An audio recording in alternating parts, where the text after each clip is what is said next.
కాంగ్రెస్ 6 గ్యారెంటీలకు ఆశపడి రైతులు మహిళలు మోసపోయారన్నారు బీఆర్ఎస్ వర్కింగ్ ప్రెసిడెంట్ కేటీఆర్.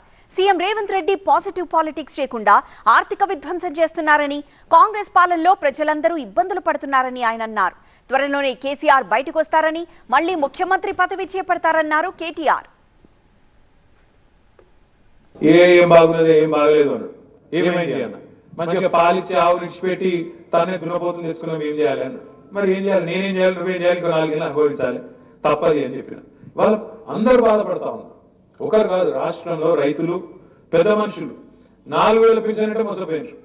ఆడబిడ్డలు తులం బంగారం అంటే కొద్ది సెంటిమెంట్ వర్కౌట్ అయింది.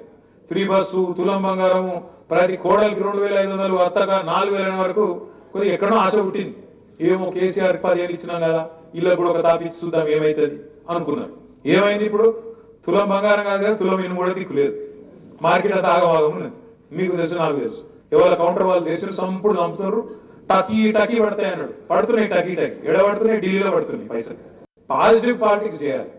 కేసీఆర్ గారు ఒక పని చేతులు 2 పనులు చేయాలి. కేసీఆర్ 2,000 పెన్షన్ ఇస్తే 4,000 పెన్షన్. కేసీఆర్ మున్సిపాలిటీ 25 కోట్లు ఇస్తే 50 కోట్లు. నీ అట్లా చేసి గెలుచుకోవాలి ప్రజల మనసు. కానీ ఈయన ఎట్లున్నది ఉంటా, కొత్తగా ఇల్లు కట్టడం లేదు, ఉన్నాయి ఊళ్ళో కొట్టాలని చెక్కలు అడిగిన.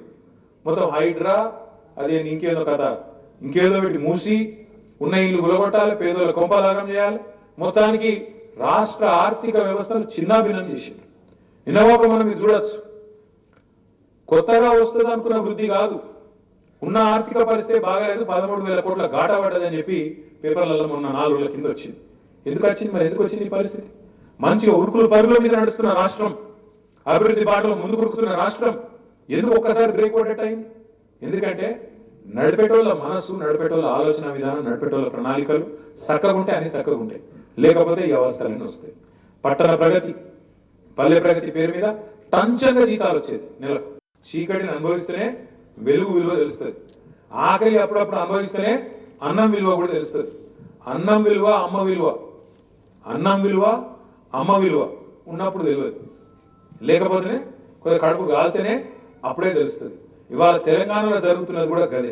ఇవాళ కేసీఆర్ గారిని రాష్ట్రంలోని పేదలు, ముఖ్యంగా ఎవరి కోసం అయితే కేసీఆర్ గారు పనిచేసిండో ప్రతి ఒక్కరు యాద్ చేసుకుంటున్నారు. కేసీఆర్ గారు తొందరలో తప్పకుండా మళ్ళీ వస్తాడు, ఖచ్చితంగా ముఖ్యమంత్రిగా మళ్ళీ బాధ్యత తీసుకుంటాడు అనే మాట ఆ రామరెడ్డి గారు చెప్తా ఉన్నారు.